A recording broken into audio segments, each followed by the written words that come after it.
오늘은 주님 공연 대축일 후 목요일입니다. 오늘 복음은 루카복음의 대목입니다. 오늘 복음 대목은 예수님께서 세례를 받으시고 광야에 나가셨다가 다시 갈릴레아로 돌아오신 다음의 이야기입니다. 오늘 복음 대목은 예수님께서 성령의 힘을 지니고 갈릴레아로 돌아가셨다 하는 구절로 시작합니다. 예수님께서는 세례를 받으실 때 당신에게 오신 성령의 인도로 광야에 나가시고 그곳에서 유혹을 받으시고 유혹을 이기셨습니다. 예수님께서 성령을 소유하셨거나 성령을 마음대로 부리셨다는 뜻이라기보다 성령께서 힘을 발휘하시도록 통로 역할을 하고 또 성령과 협조하셨다는 뜻으로 이해하면 무난하겠습니다. 오늘 복음의 주요 내용은 예수님께서 어느 회당에서 하신 말씀입니다. 예수님께서는 그 회당에서 이사야 예언서의 한 대목을 읽으시고 그 구절이 당신에게 이루어졌음을 드러내십니다. 주님의 영이 내 위에 내리셨다 하는 구절을 읽으시면서 그 예언이 이루어진 것이 바로 당신에게라는 것이죠. 내 위에 내리셨다라고 할 때 그 나라는 것이 예수님 자신이라는 것을 선포하신 것입니다. 이사야 예언자는 이렇게 예언된 분이 어떤 사람인지에 대해 쭉 이야기를 합니다. 가난한 이들에게 기쁜 소식을 선포하고 잡혀간 이들에게 해방을 선포하며 눈먼 이들을 다시 보게 하고 억압받는 이들을 해방시켜 내보내며 주님의 은혜로운 해를 선포하게 하셨다. 은혜로운 해라는 것은 50년마다 한 번씩 돌아오는 희년을 말합니다. 유다인들은 안식, 곧 거룩한 휴식에 대한 개념이 있었습니다. 그래서 한 주간의 7번째 날을 안식일로 정했고 사람과 가축이 노동으로부터 휴식하는 날로 상당히 엄격하게 정해서 지켰습니다. 예수님 당시에 이스라엘은 특별히 더 그러했던 것이죠.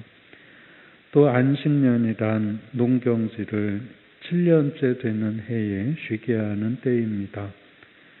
비료가 없던 시절에 땅의 힘을 회복시키는 유일한 방법이 휴경이었기 때문에 안식년은 현실적인 의미도 있었습니다. 안식년이 7번이 지나면 49년입니다. 그래서 50년째를 희년이라고 했습니다. 희년은 모든 것이 원래대로 돌아가는 해라고 율법은 말합니다. 땅도 원래 주인에게 돌아가야 하고 모든 빚은 탕감을 받고 노예 상태에 떨어진 사람도 그 노예 상태에서 해방되어 원래의 상태로 돌아가야 한다는 것이 바로 희년입니다. 곧 만물의 창조주이신 하느님께서 창조하신 그 상태를 회복하는 것이 곧 희년의 정신입니다.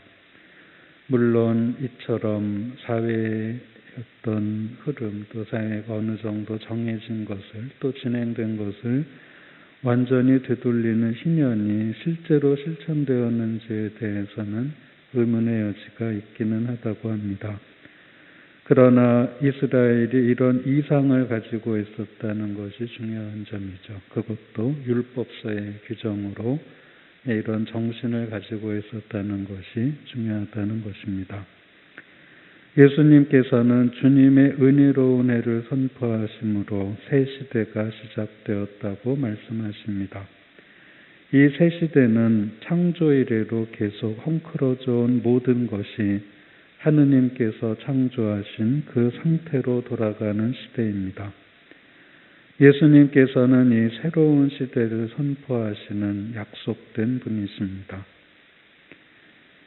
하느님의 말씀은 예언의 형태로 나타나는데 예언이란 구체적이고 현실적으로 하느님의 말씀을 선포합니다. 그래서 하느님의 말씀은 공허한 연불이 아니라 실제로 생활하는 것이어야 합니다. 그런데 이런 예언의 말씀은 자기 자신에게 하는 것이 먼저입니다. 하느님의 말씀을 먼저 자기 자신에게 전할 때 그것은 주님의 영이 내 위에 내리신 표지고 은혜로운 해가 시작되는 표지가 될 것입니다. 오늘 일독서에서 요한 사도는 하느님을 사랑하는 것은 바로 그분의 계명을 지키는 것입니다 하고 말씀하십니다. 계명이란 명령입니다. 예수님께서는 수많은 계명을 하느님에 대한 사랑과 이웃에 대한 사랑으로 정리해 주셨습니다.